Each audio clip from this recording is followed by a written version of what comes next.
வணக்கம் ஆன்மீக அன்பர்களே. நம்ம இன்று காணவிருக்கும் பதிவு கணபதி வழிபாடு. கணபதி கணங்களுக்கெல்லாம் பதியாக தலைவனாக இருக்கக்கூடியவர் தான் கணபதி. ஆகவே இந்த கணபதியை நாம் வழிபாடு செய்வதன் மூலமாக நமக்கு எல்லா வளங்களும் நலங்களும் நாம் பெற்று வாழ முடியும். அதே நேரத்தில் கணபதி என்று சொல்லக்கூடிய இந்த மூலாதார கடவுள், அதாவது முழு முதற் கடவுள், மூலாதார கடவுள். மூலாதாரம், ஆதாரம் என்பது என்னவெனில் நமக்குள் இருக்கக்கூடிய சக்தி, மூல சக்தி, மூல கனல். அந்த கலனை எழுப்பக்கூடிய ஒரு இறைவனாக நமக்கு இருக்கிறார். ஆகவே இவர் ஞானத்தின் கடவுளாக இருக்கிறார். நம்மளுடைய உடம்பில் குண்டலினி என்ற சக்தி உறங்கி கிடைக்கிறது. அந்த சக்தி தான் நமக்கு அறிவையும் ஆற்றலையும் நமக்கு ஞானத்தையும் கொடுக்க வல்ல ஒரு அற்புத சக்தி. அந்த சக்தியின் பதியாக வல்லபை கணபதி, அதாவது சக்தியுடன் கூடிய கணபதியாக, பதியாக, தலைவனாக இருக்கக்கூடியவரே இந்த கணபதி. கணபதிக்கு எண்ணற்ற மந்திரங்கள் இருந்தாலும் பொதுவாக முதலில் ஏக அட்சர மந்திரம்.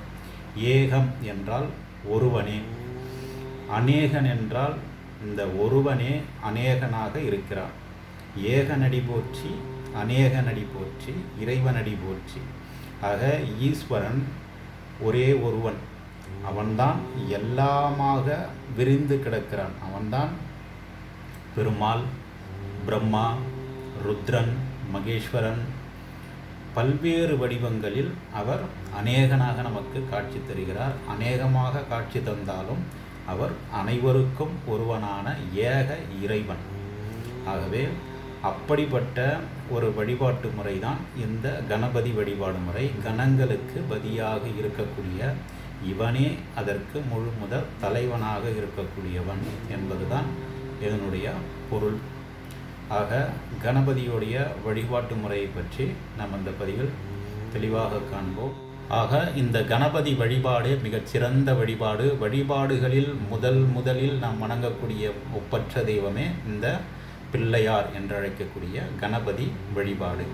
ஏனெனில் விக்ன விநாயகனாக நமக்கு ஏற்படக்கூடிய இடைஞ்சல்களை, விக்னங்களை தீர்க்கக்கூடிய விநாயகனாக இருக்கக்கூடியவரால் தான் இந்த விக்னேஸ்வர வழிபாடு, கணபதி வழிபாடு, பிள்ளையார் வழிபாடு என்றழைக்கக்கூடிய இந்த வழிபாட்டை நாம் முதலில் மேற்கொள்கிறோம். ஆகவே நாம் எந்த வழிபாடுகள் செய்தாலும் அதற்கு முன்பாக நாம் இந்த விநாயகரை வழிபாடு செய்த பிறகு அந்த வழிபாட்டை செய்யும் பொழுது அதில் முழுமையான வெற்றியை நாம் பெற முடியும்.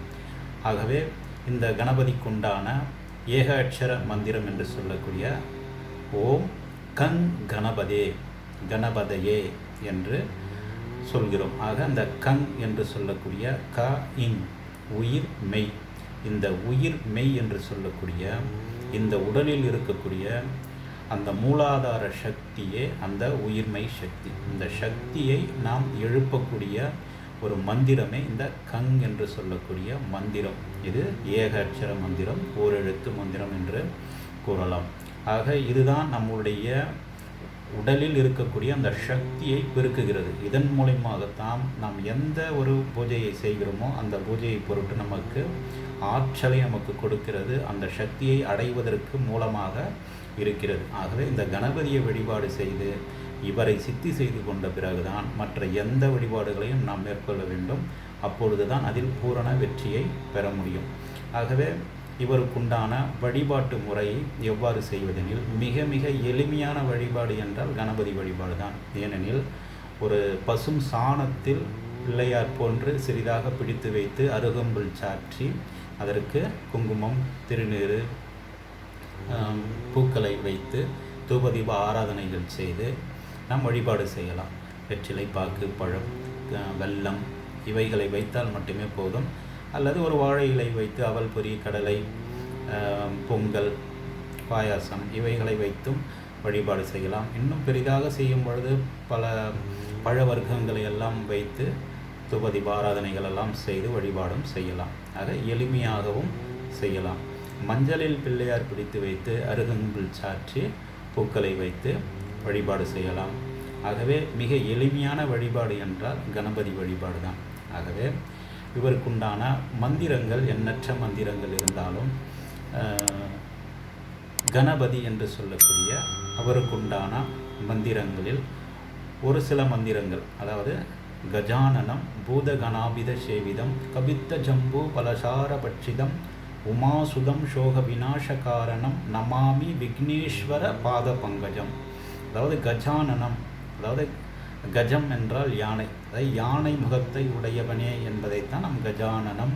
பூதகணாபித சேவிதம், அதாவது பூதகணங்களால் சேவிக்கப்படுபவன், வணங்கப்படுபவன் என்பதுதான் இதனுடைய பொருள். பூதகணாபித சேவிதம், கவித்த ஜம்போ பலசாரபசிதம், உமாசுதம். பலசாரபசிதம் என்பது நாம் பல்வேறு பொருட்களை வைத்து அவருக்கு படைக்கிறோம். விநாயகருக்கு எந்த பொருட்களை வேண்டுமானாலும் வைத்து படையல் செய்து வழிபாடு செய்யலாம். ஆகவே பலசார பட்சிதம், அதாவது உணவு பண்டங்கள், குறிப்பாக மோதகம் என்று சொல்லக்கூடிய அந்த மோதகத்தை வைத்து வழிபாடு செய்யும் பொழுது இன்னும் நமக்கு நற்பலன்கள் அதிகமாக கிடைக்கும்.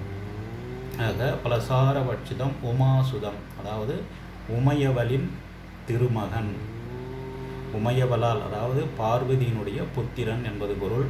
ஆகவே உமாசுதம் சோக விநாச காரணம், நமக்கு ஏற்படக்கூடிய வினைகள், நமக்கு ஏற்படக்கூடிய துன்பங்கள், எதிரியால் ஏற்படக்கூடிய சஞ்சலங்கள், இடையூறுகள் எவைகளாக இருந்தாலும் சோக விநாச காரணம் நமாமி விக்னேஸ்வர பாத பங்கஜம், அவருடைய பாதங்களில் நாம் பணிகிறோம் என்பதுதான் இதனுடைய பொருள். ஆக இப்படி பல்வேறு மந்திரங்கள் இருக்குது விநாயக பெருமானை தொழுவதற்குண்டான மந்திரங்கள். அதாவது தமிழில் கூட மந்திர ஸ்லோகங்களை சொல்லி அவரை நாம் வழிபாடு செய்யலாம். அதாவது வேழ முகத்து விநாயகனை தொழ வாழ்வு மிகுந்து வரும், வெள்ளை கொம்பன் விநாயகனை தொழ துள்ளியோடும் தொடர்ந்த வினைகளே என்ற இந்த தமிழ் வழி மந்திரங்களையும் இன்னும் நிறைய மந்திரங்களும் இருக்குது. ஏதாவது ஒரு மந்திரங்களை சொல்லி வழிபாடு செய்யலாம். அதே நேரத்தில் பிராணம்யா சிரசாதேவம் கௌரிபுத்திரம் விநாயகம் பக்தாவாசம் ஸ்மரே நித்தியம் ஆயுர் காமத்த சித்தையே என்ற இந்த மந்திரத்தையும் கூறியும் நாம் வழிபாடு செய்யலாம். ஆக இது முதலில் கணபதியை வழிபாடு செய்வதற்கு முன்பாக ஒரு முறையோ அல்லது 3 முறையோ கூற வேண்டும். கூறிவிட்டு நான் கொடுக்கக்கூடிய இந்த எந்திரத்தை நீங்கள் ஒரு செப்பு தகட்டில் எழுதி எடுத்துக்கொள்ளுங்கள். அதற்குண்டான மூல மந்திரத்தையும் நான் உங்களுக்கு கூறுகிறேன். அந்த மந்திரத்தையும் நீங்கள் உச்சாடனம் செய்து தினமும் ஒரு 1008 உரு சொல்வது மிகவும் சிறப்பு. முதலில் செய்பவர்களுக்கு அது இயலாது. ஆகவே காலையில் ஒரு 108, மாலையில் ஒரு 108 அல்லது இரவில் 108 இவ்வாறு நீங்கள் சொல்லி வந்தால் இந்த கணபதியினுடைய பூரண அருள் உங்களுக்கு கிடைக்கப்பெறும். ஆகவே நான் கொடுக்கக்கூடிய அந்த இயந்திரத்தை செப்பு தகட்டில் நன்றாக எழுதி எடுத்துக்கொள்ளுங்கள்.